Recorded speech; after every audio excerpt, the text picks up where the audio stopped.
เดี๋ยวยายไปหาลุงฉีก่อนเด้อขอต้อนรับเข้าสู่ช่องป้าจำลองสหายหลายคนบ้านนี้มีใครอยู่ไหมโอ้ยจุกรูจุกรูจุกรูจุกรูโอ้โหสีข้าวแล้วบ่ฉันได้ข้าวลายเถอะนะ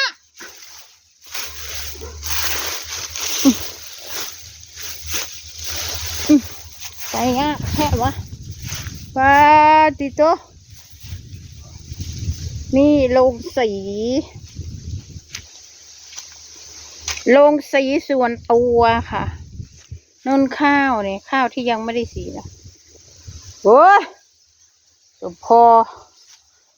อป้าว่าบ่ต้องเอาข้าวมาเด้อข้าวบ่แพ้โอ้บ่ต้องเอาข้าวมาข้าวบ่ได้อึดได้ยากโอ้โอ้ยข้าวอันนี้ฮอดร้อยคัก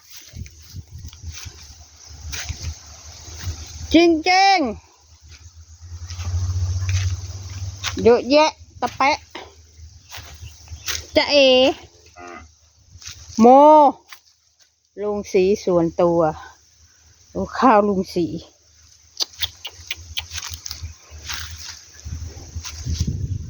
เอามาเฮียนมา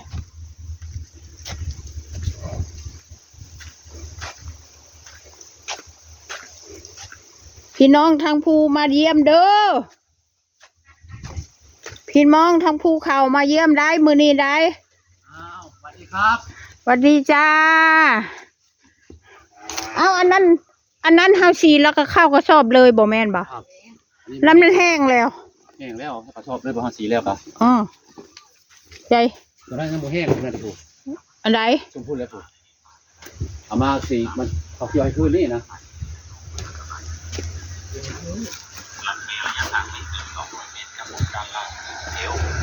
มันซักอยู่บ่เสื้อนี่นะฮะมันซักอยู่บ่โอ้ยใส่เข้าไปเงินหนูหน้ามันก็เปื้อนหมดเมื่อเดียวกิโลดมกจู่มกเรียบร้อยแล้วเอาปลาให้นะได้กินอยู่บ่ขังอยู่เด้แต่ทาเวด้านเชียงบ่โอ้ยไปแวะมากว่ามันกล้าบ่แม่ตะคิดมันยังบ่กล้าลงมาพูดเลยบ่หรือมาพี่ลงมาแล้วก็เคี่ยข้าวรอบนึงเลยเด้บ่ได้ข้าวบ้านบ่ข้าวเรียบร้อยเมื่อวานไปใส่มาคือเห็นนั่นเกี่ยวข้าวบ่าวถิ่นคือแม่จนกายทางดำโอ้ยลายวิญญาณแล้วบัดเลยแยกตัวได้บ่บ่แล้วมันใส่เสื้อทหารแม่พ่อกะส่งทหารไปเพิ่มน้ำมันเติมน้ำมันน้ำอยู่ปั๊มอันนั้นน่ะเสียนญาติพ่อบักต้นอันนั้นน่ะมันไม่เข้าไปเฮ็ดซะโอ้ยเดี๋ยวยังไปเคลียร์ซอยโอ้ยิ้มแย้งบ่หนูนาก็เกลียบนเลยละ2 คนเมื่อกี้นี่ค่อยก็เคลียร์แม่มันจะให้เช่าดีละที่แต่เรียกนะเบิ้ลรถเข้าที่เขาเบิ้ลเขาย่างคุณลมหาขั้นใหม่แบบนี้โอ้มันเลยล่มเห็นน้ำลายแล้วก็ย่างฮะเห็นน้ำลายแล้วย่างมีย่านละของแม่แห่งเจ๊กของแม่แห่งล่มพี่เขายังขึ้นแห่งมือนี่นั่งหัวซ้ายมือเกี่ยวฮะเกี่ยวนั่งหัวซ้ายมือเมื่อวานนี่เกี่ยวข้าวซอยบ่าวถิ่นนะให้ซ้ำให้หนูนาขนาดแล้วแดดจนหัวชิแตก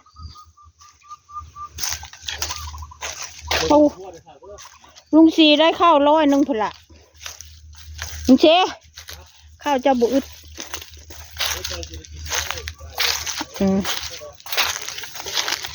ไม่ต้องเฮ็ดน้ำปังรีบอยู่ชื่อค่ะเฮ็ดไปพิสังบ่เจ้าเฮ็ดเมื่อย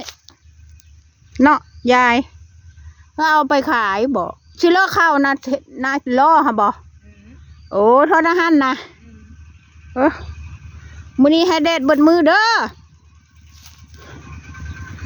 อันนี้หลังบ้านหนูนาบ้านลุงศรีอยู่หลังบ้านค่ะ ไปแกงบ้านหนูนาผู้ใดแกงหน่อไม้นะยายเอ้ย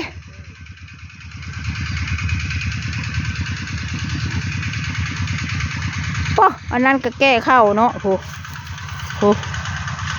นี่โหแก้ข้าวโหข้าวเต็มรถ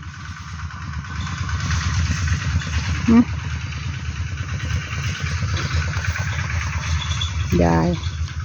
บรรยากาศแน่นอนชะมัดเลย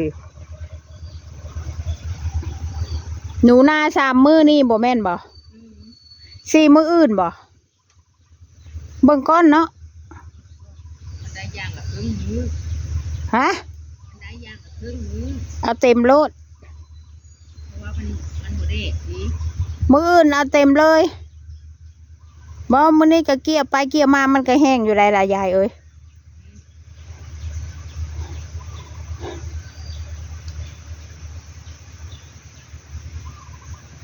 หนูนาก็ให้ไอ้แววล้างหม้อก๋วยเตี๋ยวไอ้แววมันเอาแปรงไปขัด มันบดจักไหม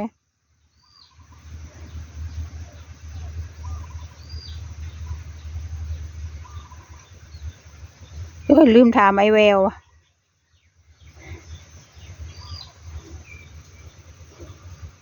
ตากแบบของยายนี่แหละมันแห้งดีของหนูนาจะจักละมันขี้เพืองหลายโพด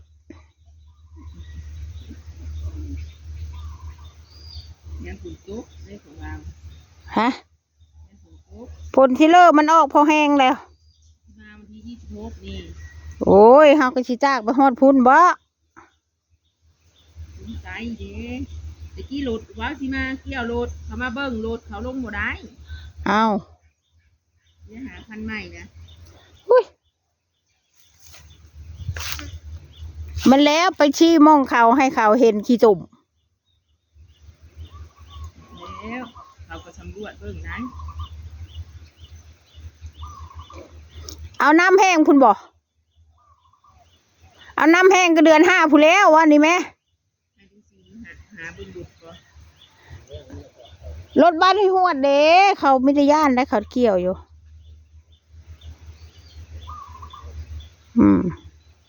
รถบ้านให้หวดเขาบริย่านในยายเอ้ย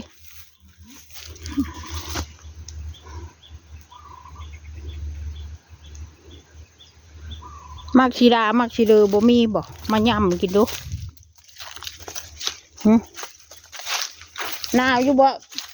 อยู่พี่น่ะอยู่ในพุ่นน่ะลมพัดวีเท่าไร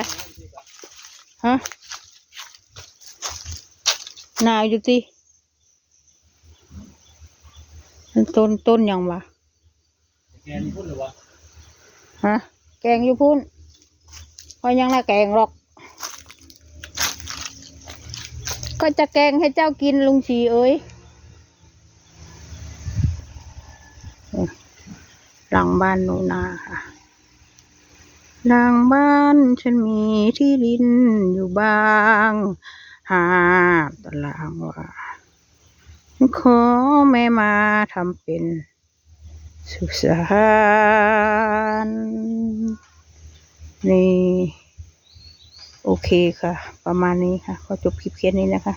อย่าลืมกดไลค์กดแชร์กดซับสไครบ์กดกระดิ่งให้คุณยายด้วยค่ะ thank you มาดิกุดจุดกระดิ่งไปเด้อบ๊ายบาย